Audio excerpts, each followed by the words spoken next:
इस कहानी की शुरुआत होती है एनोला होम्स से, जिसने घर से भागकर अब लंदन में एक डिटेक्टिव एजेंसी खोल ली है, जहां हम देखते हैं कि वो एक प्राइवेट डिटेक्टिव के तौर पर लोगों को अपनी सर्विसेज देती है। लेकिन शुरुआत में उसके पास ज्यादा लोग नहीं आते थे, और जो इक्के दुक्के लोग आते भी थे वो भी बस उन्हें शर्लॉक से मिलवाने की उम्मीद लेकर आते थे। अब क्योंकि शर्लॉक एक बहुत मशहूर डिटेक्टिव थे, इसी वजह से एनोला के ऊपर से शर्लॉक का साया हट ही नहीं रहा था, और सब एनोला को शर्लॉक के असिस्टेंट या फिर एक तरह से स्टूडेंट समझते थे। साथ ही वो ये भी सोचते थे कि आज तक जो भी इक्के दुक्के केसेस एनोला ने सॉल्व किए हैं वो भी उसने शर्लॉक की मदद की वजह से ही किए हैं। अब ऐसे ही करते करते काफी दिन बीत जाते हैं, और जब एनोला को इतने दिनों तक कोई भी क्लाइंट नहीं मिलता, तब वो अपना ऑफिस बंद करके लंदन जाने का फैसला करती है, जिसके बाद वो अपना सामान वगैरह पैक करना शुरू कर देती है। लेकिन तभी एक दिन उसके पास एक छोटी सी बच्ची आती है जिसका नाम बेसी था, जिसकी बड़ी बहन सैरा काफी दिनों से लापता थी, और इसी वजह से वो एनोला की मदद मांगने आई थी। एनोला बेसी का केस लेने के लिए मान जाती है, और उसके बाद बेसी के साथ उसके घर जाती है, जहां एनोला को पता चलता है कि बेसी और उसकी बहन माचिस बनाने वाली फैक्ट्री में काम करती थी। साथ ही वो दोनों उस फैक्ट्री में काम करने वाली बाकी सभी लड़कियों के साथ एक बस्ती में रहती थी। इसके बाद बेसी एनोला को बताती है कि वो सैरा की सगी बहन नहीं है, बल्कि उसने उसे एडॉप्ट किया था। तभी वहां पर मैं आती है, जो कि सैरा के साथ ही उसी फैक्ट्री में काम किया करती थी, जिसकी बातों से ये साफ अंदाजा लगाया जा सकता था कि वो एनोला के वहां आने से कुछ खास खुश नहीं थी। खैर, इसके बावजूद एनोला उस घर में अपनी जांच पड़ताल करना शुरू कर देती है, और तभी एनोला को वहां एक जला हुआ कागज का टुकड़ा मिलता है जिस पर 12 मार्च की डेट लिखी हुई थी। जिसके बाद वो बेसी से उस डेट के बारे में पूछती है, लेकिन बेसी को इस बारे में कुछ भी मालूम नहीं था। इसके बाद एनोला सैरा से जुड़े कुछ और सबूत जुटाने के लिए वो अगले दिन एक गरीब लड़की का भेष धारण करके बेसी के साथ उसी माचिस बनाने वाली फैक्ट्री में काम करने जाती है। जब एनोला वहां पहुंचती है तो वो देखती है कि फैक्ट्री में जाने से पहले एक आदमी वहां पर आने वाली सभी लड़कियों के मुंह की जांच कर रहा था, और जब एनोला उससे पूछती है कि ये सब किस लिए हो रहा है, तो वो उसे बताता है कि वहां पर आ रही लड़कियों में एक टाइफस नाम की बीमारी फैली है, जिसकी वजह से कुछ लड़कियों की जान भी जा चुकी है। खैर, कुछ देर बाद एनोला फैक्ट्री में बाकी सभी के साथ काम करना शुरू कर देती है। तभी उसे एक ऑफिस दिखता है, जिसके बाद और सबूत जुटाने के लिए एनोला सबसे छुप छुपाकर उस ऑफिस में चली जाती है, जहां थोड़ा ढूंढने पर उसे ऑफिस का रजिस्टर मिलता है, जहां वो देखती है कि उस रजिस्टर के कुछ पन्ने फटे हुए थे। थोड़ा और तलाश करने पर उसे माचिस का एक डिब्बा मिलता है, जिसमें माचिस के मसाले का रंग लाल था, जो कि एनोला को काफी अजीब लगा, क्योंकि उस फैक्ट्री में जो भी माचिस बनाई जाती थी उन सभी पर लगे मसाले का रंग सफेद था। इसके बाद एनोला उस ऑफिस से बाहर आ जाती है, जहां वो देखती है कि मैं उसकी हर हरकत पर नजर रखे हुई थी। इसी वजह से फैक्ट्री का टाइम खत्म होते ही एनोला मैं का पीछा करती है, क्योंकि उसका शक था कि वो सैरा के बारे में कुछ ना कुछ तो जानती थी। मैं का पीछा करते करते एनोला एक डांस थिएटर में पहुंचती है, जहां मैं और सैरा पार्ट टाइम जॉब किया करते थे। जिसके बाद एनोला वहां रखे सैरा के सामान की जांच पड़ताल करना शुरू कर देती है, और तभी उसे वहां एक कार्ड मिलता है, जो कि देखने से तो ऐसा लग रहा था कि वो कार्ड उसके किसी प्रेमी ने लिखा है। जिस कार्ड में एनोला को एक कविता लिखी मिलती है। जिसके बाद वो उस कार्ड को लेकर थिएटर से बाहर निकल आती है, और थोड़ी ही दूर जाने पर उसको अपना भाई शर्लॉक मिलता है, जो कि काफी नशे में था और ठीक से चल भी नहीं पा रहा था। इसलिए एनोला उसे घर तक लेकर जाती है, जहां पहुंचकर वो देखती है कि उसका पूरा घर तो बिखरा पड़ा था। तभी एनोला की नजर शर्लॉक के घर की दीवार पर पड़ती है, जहां शर्लॉक के कई सारे केसेस की जानकारी लिखी हुई थी। इसके बाद अगले दिन की सुबह होती है, और एनोला एक गार्डन में बैठी होती है, जहां उसे विस्काउंट मिलता है, जो कि एनोला के केस में उसकी मदद करना चाहता था। लेकिन एनोला उस केस के लिए किसी से भी मदद लेना नहीं चाहती थी। जिसके बाद विस्काउंट निराश होकर वहां से चला जाता है। इसके बाद एनोला उस कविता को ध्यान से समझने की कोशिश करती है, और तभी उसे पता चलता है कि वो कोई कविता नहीं बल्कि किसी घर का पता है। और जैसे ही एनोला उस पते पर पहुंचती है, तो उस घर को देखकर वो समझ जाती है कि वो घर विलियम का है, जो कि उस माचिस बनाने वाली फैक्ट्री का मालिक का बेटा था, और साथ ही सैरा का बॉयफ्रेंड भी। तभी एनोला को उस घर में मय दिखाई देती है, जिसके पेट में किसी ने चाकू मारा था। जिसके बाद एनोला मय को बचाने की कोशिश करती है, लेकिन तब तक बहुत देर हो चुकी थी।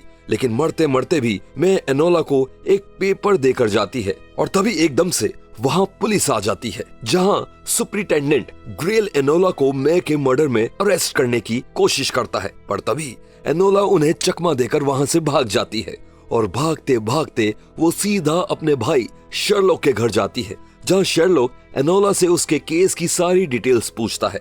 लेकिन एनोला पहले शर्लॉक से उसके केस के बारे में जानना चाहती थी, जिसके बाद शर्लॉक उसे बताता है कि एक आदमी कुछ अमीर लोगों के पैसों को चुरा रहा है, जिसे वो 27 अलग अलग बैंक अकाउंट से घुमाते हुए अपने अकाउंट में ट्रांसफर करता है। साथ ही उस चोर को ये भी पता है कि शर्लॉक इस केस पर काम कर रहा है और इसलिए वो शर्लॉक के लिए हर जगह कुछ ना कुछ सुराग छोड़ देता है। लेकिन वो इतना शातिर है कि उसने आज तक ऐसा कोई सबूत नहीं छोड़ा जिसे कि उसे पकड़ा जा सके।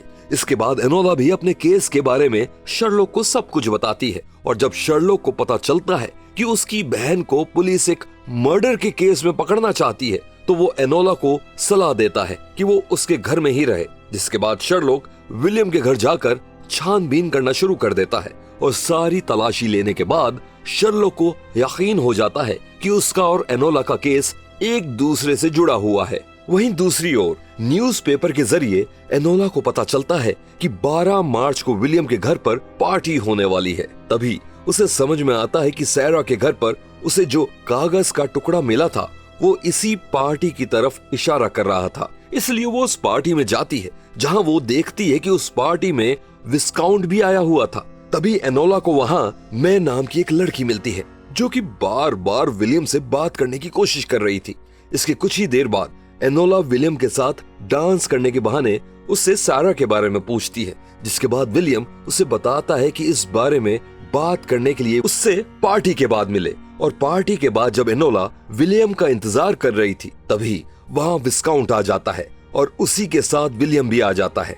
इससे पहले कि एनोला विलियम से कुछ बात कर पाती कि तभी वहां पुलिस आ जाती है और एनोला को पकड़कर वहां से ले जाती है। उधर शर्लॉक भी बैंक वाले केस की गुत्थी सुलझाने में लगा हुआ था। तभी उसे पता चलता है कि जिन 27 बैंक अकाउंट्स में पैसे भेजे गए हैं वो उसी माचिस बनाने वाली फैक्ट्री के आसपास है और साथ ही साथ उसे एक नाम मिलता है, मोरियार्टी। इसके थोड़ी ही देर बाद शर्लॉक को अपनी बहन के गिरफ्तार होने की खबर मिलती है, जिसके बाद वो ग्रेल से मिलने जाता है और उसे बताता है कि उसकी बहन बेकसूर है। असल में शर्लॉक को शक था ग्रेल और उसके साथियों ने ही मिलके मय का खून किया है और फिर सारा इल्जाम एनोला पर डाल दिया। पर तभी ग्रेल उसे बताता है कि उस चाकू पर उन्हें उसकी बहन के फिंगरप्रिंट मिले हैं, इसलिए अब उसे कोई नहीं बचा सकता। अब एनोला को जेल में डाल दिया जाता है, जिसके बाद शर्लॉक एडिथ से उसकी बहन को बचाने के लिए मदद मांगने जाता है और कुछ ही समय बाद एडिथ और एनोला की माँ दोनों मिलकर एनोला को जेल से भगा कर ले जाते हैं।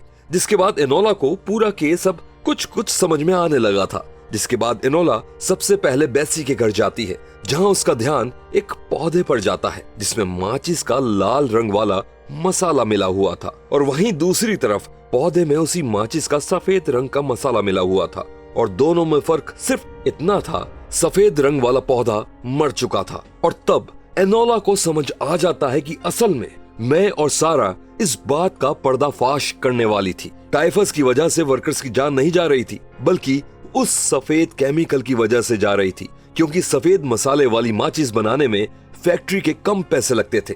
इसलिए वो पैसों के लालच में अपने वर्कर्स की जान की भी परवाह नहीं कर रहे थे। खैर, अब मदद मांगने के लिए एनोला विस्काउंट के घर जाती है, जहां विस्काउंट उसे अपने प्यार का इजहार करता है कि तभी वहां सिसली आ जाती है और विस्काउंट किसी तरह उसे अपने घर से भेज देता है। सिसली के जाने के बाद एनोला उसके बारे में विस्काउंट से पूछती है, जो उसे बताता है कि वो असल में वो कुछ वर्कर्स के अधिकारों के लिए लड़ रही है और उसके पास कुछ करप्ट लोगों के खिलाफ सबूत है। जिसके बाद उस केस की सारी गुत्थियां धीरे धीरे एनोला के दिमाग में सुलझ जाती है और उसे समझ आ जाता है कि असल में सिसली ही सारा है, जो अपनी जान बचाने के लिए सिसली बनकर घूम रही है। जिसके बाद कुछ और सबूत इकट्ठे करने के लिए विस्काउंट और एनोला उसी माचिस की फैक्ट्री में जाते हैं, जहां एनोला को एकदम से शर्लॉक मिल जाता है। जो उसे बताता है कि उसका केस भी उसे उस फैक्ट्री तक खींच लाया था, और साथ ही वो एनोला को यह भी बताता है कि दोनों का केस जुड़ा हुआ है। जिसके बाद वो दोनों फैक्ट्री की तलाशी लेते हैं और तभी वहां उन्हें विलियम की लाश मिलती है, जिसके पास भी वही पेपर था जो कि एनोला को मय के पास से मिला था।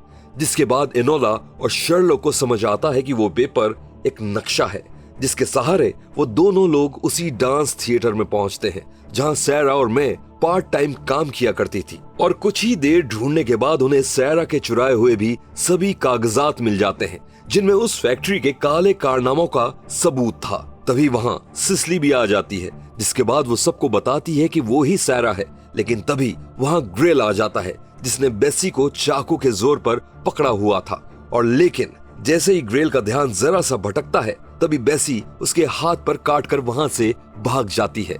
जिसके बाद ग्रेल और उसके आदमी एनोला और उसके साथियों से लड़ने लगते हैं और ग्रेल एनोला के पीछे पड़ जाता है और एनोला को मारने की हर कोशिश करता है कि तभी इस लड़ाई झगड़े में ग्रेल की ऊंचाई से गिरने की वजह से मौत हो जाती है। तभी वहां पर शर्लॉक के बुलाने पर सरकार का एक मंत्री मैकिंटायर आ जाता है, जो कि एनोला होम्स को केस सॉल्व करने की शाबाशी देता है, लेकिन साथ ही अपने आदमियों से सैरा को उन कागजात की चोरी के इल्जाम में गिरफ्तार करने की कोशिश करता है। पर तभी शर्लॉक उसे बताता है कि ग्रेल ये सब किसी और के कहने पर कर रहा था और इन सब के पीछे कोई और नहीं, मोरियार्टी यानी मीरा ट्रॉय, जो कि मंत्री मैकिंटायर की सेक्रेटरी थी, उसका ही हाथ था।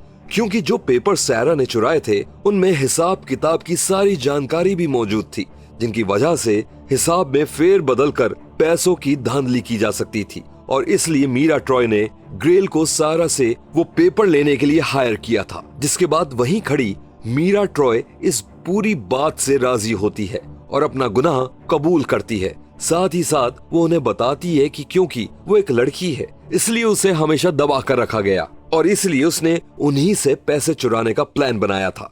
जिसके बाद मीरा ट्रॉय को अरेस्ट कर लिया जाता है, पर मैकिंटायर उन कागजों को भी जला देता है, जिससे कि उस सफेद केमिकल से हो रही मौतों का सबूत भी जल जाता है। इसलिए सैरा अगले दिन जाके फैक्ट्री में सभी वर्कर्स को बता देती है कि उनकी मौत टाइफस से नहीं बल्कि उस सफेद केमिकल की वजह से हो रही है। जिसके बाद सभी वर्कर्स हड़ताल पर चली जाती हैं। वहीं दूसरी ओर एनोला अपनी एजेंसी दोबारा खोलती है, जहां शर्लॉक उसके साथ पार्टनरशिप करने का ऑफर लेकर आता है, लेकिन एनोला उसके इस ऑफर को ठुकरा देती है क्योंकि वो अपने भाई के साये में जीना नहीं चाहती थी। अंत में शर्लॉक एक अखबार में पढ़ता है कि मीरा ट्रॉय जेल से भाग गई है। कहानी के अंत में हम देखते हैं कि एनोला के कहने पर शर्लॉक से मिलने डॉक्टर वॉटसन आते हैं, जो कि आगे चलकर शर्लॉक के बहुत अच्छे दोस्त बनने वाले थे। तो ये थी एनोला होम्स 2 फिल्म की सारी कहानी। आपको ये कहानी कैसी लगी हमें कमेंट्स में जरूर बताइएगा।